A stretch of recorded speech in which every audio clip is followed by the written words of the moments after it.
Bonsoir à toutes et tous. Je demande à nos élus de finir de s'asseoir, s'ils le veulent bien. Bienvenue à notre public fidèle. Alors, je vais tout d'abord vous demander d'excuser les absences de Madame Bérengère Dupin, qui a donné procuration à Emmanuel Angelini, Denis Cancard, procuration à Bénédicte Salin, Philippe Valmier, procuration à Odile Leclerc, Émilie Masseron, procuration à Gwenaëlle Lamarque, Didier Bladou à Philippe Farjon, Nathalie Soares à Agnès Fossé, Bernadette Hirsch à Françoise Cossec, Nancy Traoré à Alain Marc et Gloria Kelglas à Maël Fétou. Voilà, beaucoup d'absences. C'est vrai que nous avons un conseil très peu copieux, c'est évident, qui sera sûrement très court, mais malgré tout, je remercie ceux qui font l'effort d'être là, effectivement, de leur présence. S'il le veut bien, nous pourrions demander à Daniel Chrétien d'être notre secrétaire, et dans l'affirmative, je vais lui donner la parole. Merci. Monsieur le maire, chers collègues, mesdames, messieurs, bonsoir à tous. Donc, on va commencer par l'approbation du... pardon, les listes des présents.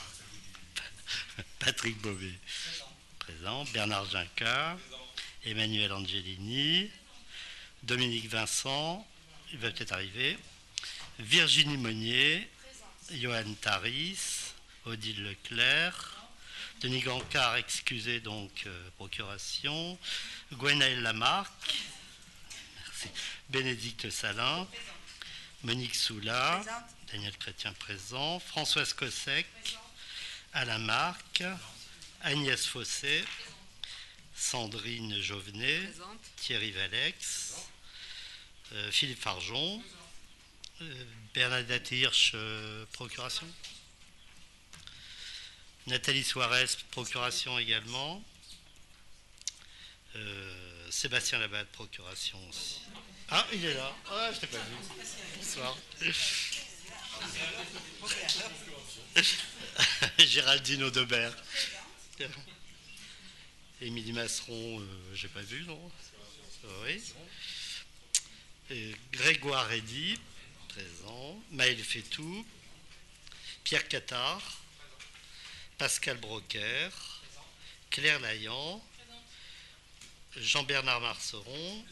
Et Patrick Alvarez. Merci.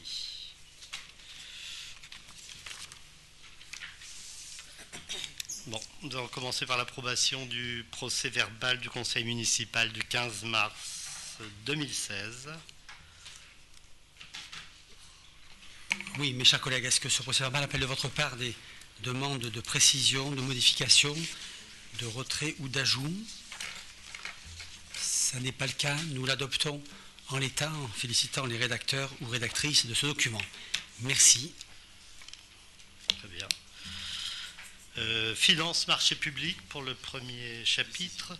Décision modificative numéro 1 au BP 2016, budget principal. Rapporteur, Johan Taris. Non, il y a d'abord les décisions du maire. Ah pardon, décision, excusez-moi, oui c'est ça, j'ai oublié une ligne. Communication des décisions du maire, prise en vertu de l'article L 2122-22 du CGCT. Alors, mes chers collègues, je dois vous faire donc effectivement lecture in extenso de tout ceci, mais je vais vous en faire grâce. Dans ces décisions concernant la jeunesse, il s'agit surtout des journées jeunesse et citoyenneté. Je passe sans m'étendre plus. Nous sommes très vite sur le pôle senior, rien d'extraordinaire. Les ressources humaines, il s'agit de formation essentiellement. Le patrimoine, je passe aussi, il n'y a rien de bien fantastique, mais vous m'arrêterez si vous le souhaitez, quand vous le voulez. Peut-être simplement mettre un peu en évidence notre contrat maîtrise d'ouvrage avec la société Verdi Conseil et Midi-Atlantique pour notre consultation de marché de chauffage, diagnostic énergétique de la piscine et amélioration énergétique de l'Ermitage. Ce sont quand même des problèmes qui nous préoccupent depuis pas mal de temps et on se fait aider là d'un cabinet de maîtrise d'ouvrage délégué. Dans les marchés publics, ça tourne autour de la maternelle La Fonféline essentiellement. Pour ce qui est de la culture, c'est le salon du livre principalement qui occupe nos colonnes. Et le développement durable, il s'agit de la fête des jardins essentiellement. Voilà, mais si vous avez effectivement des précisions ou autres, je suis prêt à y répondre. Monsieur Alvarez, apparemment, vous souhaitez... Monsieur le maire, mes chers collègues, bonsoir. J'aurais souhaité une précision sur la décision 2016-93 relative aux ressources humaines. Il n'y a pas de page. C'est donc la 2016-93, autorisant la signature d'une proposition d'accompagnement. Quelques précisions et vous posez une question sur on a passé en commission d'appel d'offres un marché de conception, fabrication et livraison de repas restauration municipale. Je pensais que ça ferait l'objet justement d'une décision dans le cadre de cet article et donc je ne l'ai pas retrouvé. Pour la seconde remarque, ça va venir, c'est pas pour ce soir mais ce sera pour la prochaine fois, ça le sera effectivement. Quant à votre remarque, il s'agit effectivement d'un accompagnement avec la société Delta Si, sur une durée de 14 jours, sous forme d'entretien individuel en mode coaching ou collectif, donc en team building, pour une somme de 12 000 euros. On parle bien de la même chose.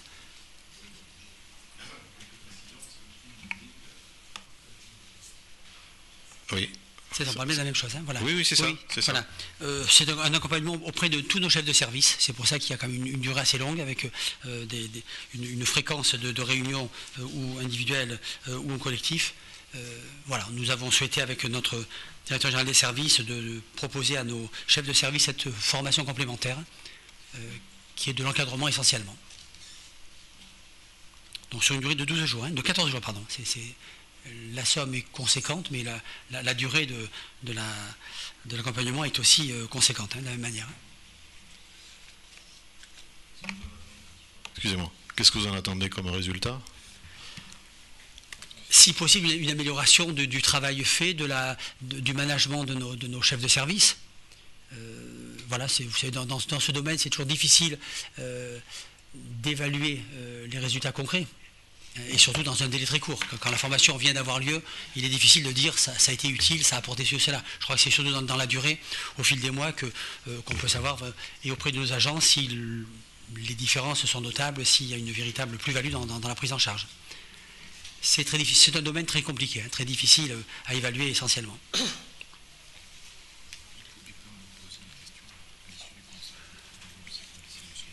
En revanche, voilà, hors conseil, il est très possible sur un plan plus technique et pratique de demander plus de précision à notre directeur général des services, qui est lui pour vous dire encore plus de choses. Il est à votre disposition, bien évidemment. Merci. Autre question sur ces propositions, sur cet article L21-22? Ça n'est pas le cas. Voilà. Vous savez qu'il n'y a pas de vote. Je me dois de vous présenter ceci simplement. Alors, monsieur le secrétaire, nous pouvons reprendre la suite du programme. Très bien. Finances et marchés publics. Décision modificative numéro 1 au BP 2016, donc budget principal. Rapporteur, Johan Taris.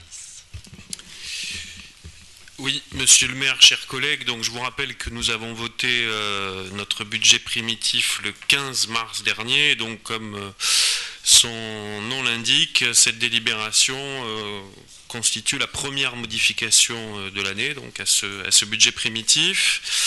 C'est une petite décision modificative qui s'équilibre en section de fonctionnement à 182 500 euros en dépenses et à 182 500 euros en recettes. Donc si on décompose en dépenses, on va trouver 234 500 euros en charge générale au chapitre 011, avec notamment, on va trouver 100 000 euros d'avance de frais à Bordeaux Métropole dans le cadre de la continuité des marchés publics concernés par la mutualisation. C'est une délibération que nous avions votée précédemment. Charge exceptionnelle 50 000 euros. On a 102 000 euros de dépenses imprévues supprimées. Et puis en recette, donc 161 000 euros en produits des services, 15 000 euros en dotation et participation, en l'occurrence la subvention de Bordeaux Métropole pour la fête du cheval, et 6 500 euros en produits exceptionnels des remboursements d'assurance. En section d'investissement, on va trouver 15 000 euros de subvention d'équipement, en l'occurrence subvention versée à l'USB Tennis pour la rénovation des sanitaires du clubhouse, et 15 000 euros de suppression de dépenses imprévues, ce qui fait un équilibre à 0 en section d'investissement. Voilà le contenu de cette décision modificative. Merci, monsieur l'adjoint aux finances. Avez-vous, mes chers collègues, des précisions à formuler auprès de Johan Taris sur cette présentation un peu technique et sans grande difficulté? Vous l'avez compris fête du cheval d'un côté, investissement pour le tennis de l'autre, subvention de la métropole. Pas de difficulté, nous prononçons. Abstention. Les 5 membres d'opposition, très bien. Vote contre, je suppose que non. Vote pour, l'équipe majoritaire, merci. Deuxième point, Fonds départemental d'aide à l'équipement des communes en 2016, rapporteur Johan Taris. Oui, monsieur le maire, chers collègues, vous connaissez le FDAEC, Fonds départemental d'aide à l'équipement des communes, qui est une subvention d'investissement du conseil départemental, d'ailleurs, il faut le modifier dans la délibération, qui permet aux collectivités donc de réaliser un certain nombre de projets communaux, travaux ou équipements. Donc la répartition à l'intérieur du canton du Bouscat entre les deux communes, sous la houlette de nos conseillers départementaux Dominique Vincent et Fabienne Dumas, a attribué pour la ville du Bouscat une somme de 66 786 € qu'il est proposé d'affecter à des opérations correspondant à des travaux dans les écoles, travaux dans les bâtiments sportifs, travaux dans les crèches et haltes garderies. Donc ça fait une assiette éligible de un petit peu plus de 100 000 €, 100 668 €, et donc sur laquelle donc, le FDAEC intervient à hauteur de 66 786 €. Le reste étant financé par la ville en autofinancement.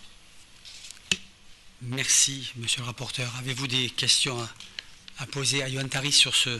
Bon, vous le comprenez bien, c'est un peu arbitraire. C'est nous qui prenons le choix de faire tel ou tel travaux, tel ou tel investissement. Ça ne dépend que de notre libre arbitre, à condition que la somme rentre bien dans les clous de ce qui est proposé par le conseil départemental. Pas de difficulté, nous nous prononçons. Abstention. Vote contre. Ça n'est pas le cas. Vote pour. Vote unanime. Merci, mes chers collègues. Troisième point, inscription en non-valeur. Rapporteur, toujours, Johan Taris.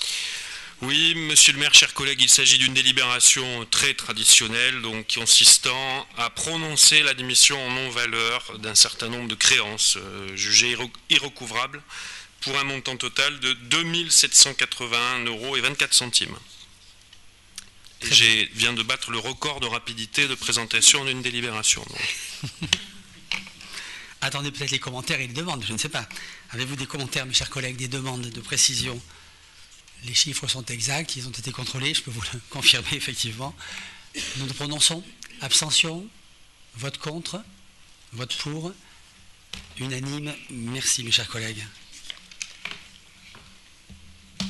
Chapitre des ressources humaines. Alors, création d'emplois non permanents pour faire face à un accroissement saisonnier d'activité. Rapporteur, Virginie Monnier. Monsieur le maire, chers collègues, comme chaque année, afin de faire face aux besoins saisonniers, il est demandé donc au conseil municipal de bien vouloir autoriser la création de postes non permanents. Il s'agit de 30 postes d'adjoints d'animation pour les accueils de loisirs et 2 postes d'éducateurs des activités physiques et sportives pour la piscine municipale. De dire aussi que les crédits nécessaires sont inscrits au budget chapitre 012.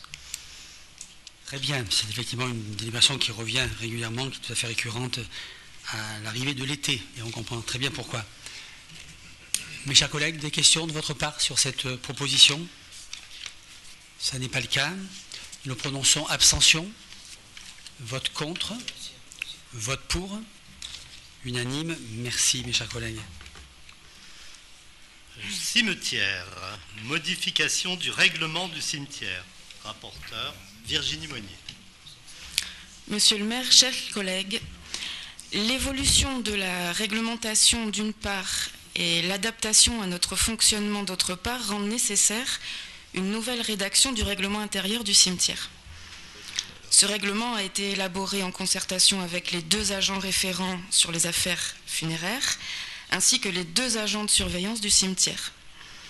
Il a été transmis pour avis aux entreprises de pompes funèbres qui interviennent au Bouscat et qui l'ont validé. Il est donc demandé au conseil municipal de bien vouloir approuver le nouvel règlement du cimetière de la ville du Bouscat. On n'en dit pas plus sur le columbarium, le véhicule électrique, la remise en état des allées. Oui. Et l'identification systématique des concessions. Voilà, ce sont les 4 Et un législation principale, hein. et un véhicule électrique à disposition pour les personnes à mobilité réduite. Très bien. Bon. Mes chers collègues, avez-vous des précisions à demander à notre adjointe? Si ce n'est pas le cas, nous nous prononçons. Abstention? Vote contre? Vote pour? Vote unanime pour. Merci, mes chers collègues.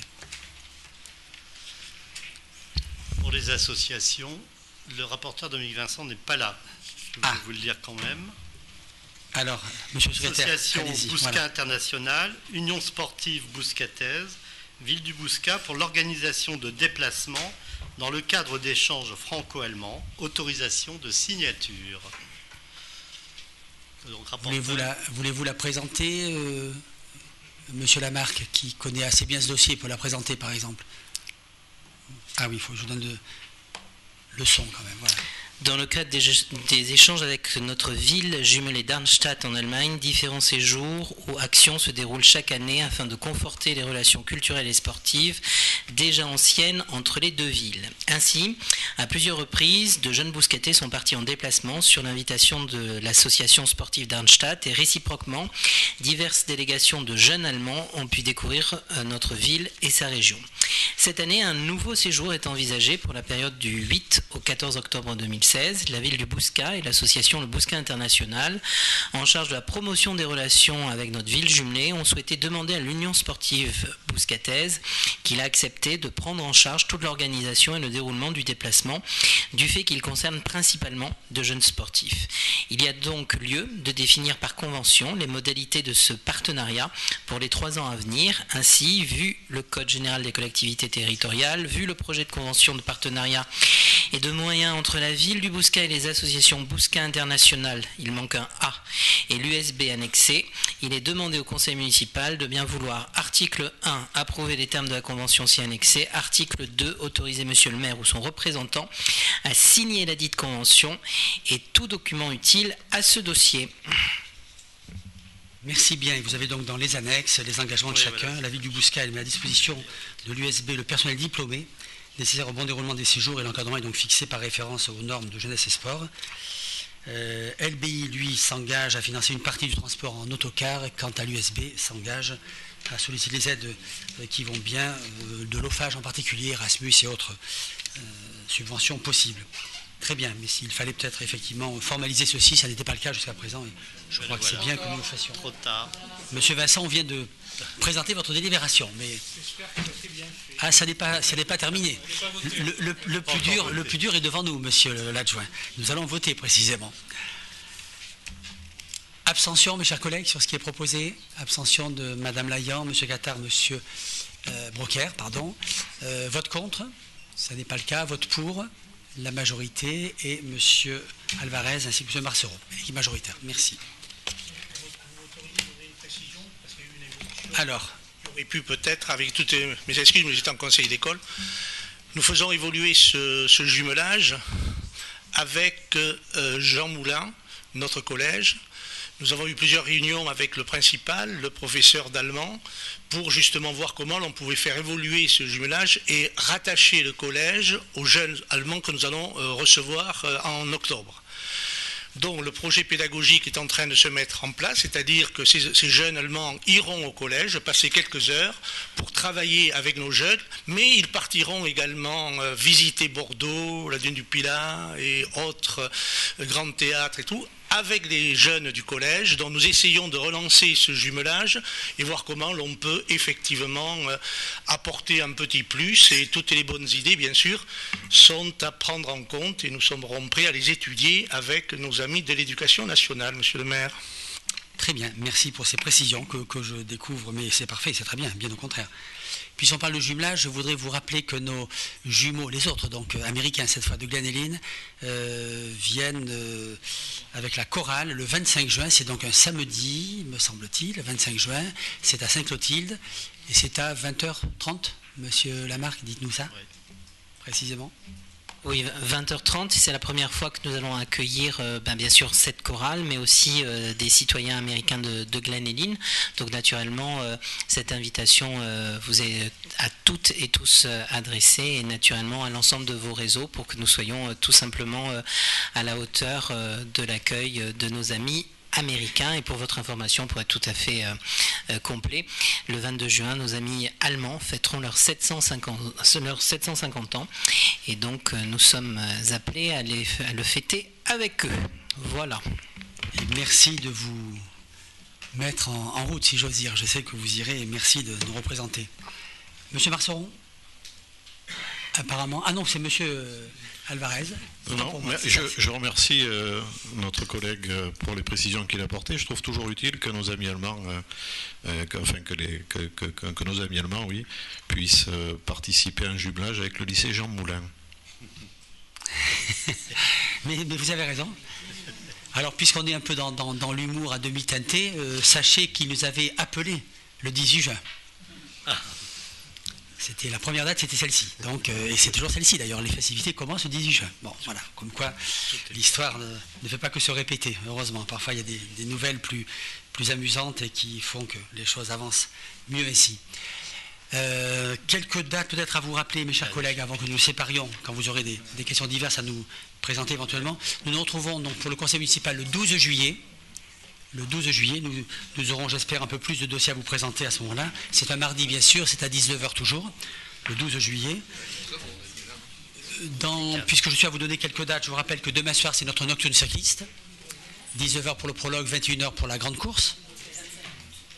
Voilà, que nous avons une réunion publique. Je pense que la communication va se faire très vite la semaine prochaine, c'est-à-dire le jeudi 16 à 19h dans le quartier Jean Jaurès. Voilà, et nous présentons la saison culturelle mardi, la semaine prochaine, donc mardi 14, très précisément, à 19h, pour la présentation de la saison culturelle. Quelques nouvelles de nos réfugiés. Vous savez que nous avions accueilli 5 familles il y a maintenant 2 mois pratiquement. Tous étaient partis assez rapidement au bout de 5 à 6 semaines, mais c'était prévu ainsi.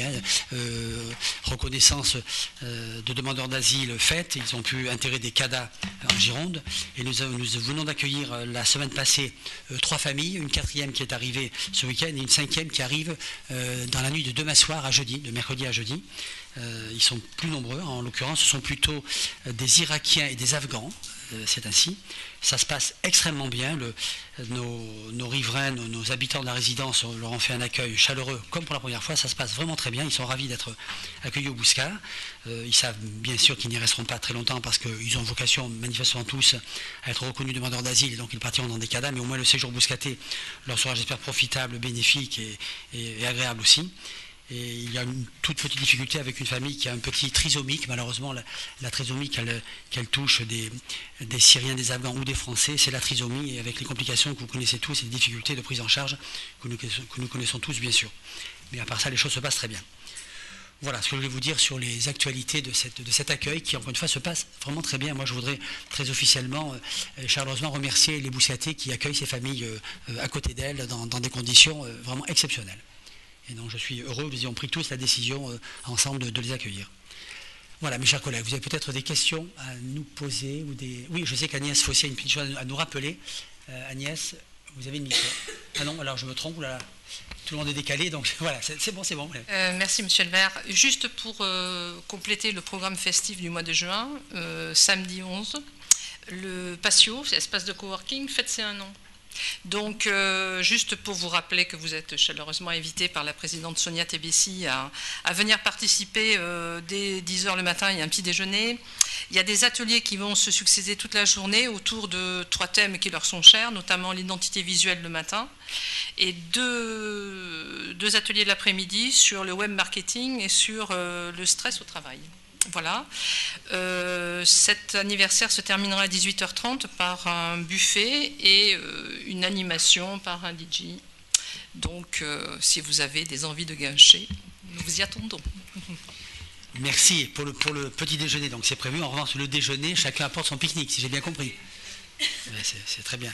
Donc, on partage. Pas que le travail, pas que l'espace, également le déjeuner. C'est très bien. Voilà, c'est collaboratif. Merci de ces précisions. Mes chers collègues, avez-vous des questions à formuler, des remarques de nos concitoyens? Avez-vous été sollicités par les uns ou par les autres? Vous avez donc appris la demi-bonne nouvelle de notre président François Hollande pour nos dotations qui, en 2017, ne baisseront que de la moitié de ce qui était attendu. Voilà, c'était un peu dans les tuyaux depuis quelque temps, donc nous n'étions pas tout à fait surpris. Donc au lieu de perdre 700 000 euros, on n'en perdra que 350. Ça aurait été bien qu'on fasse vraiment une pause, mais on ne peut pas tout avoir.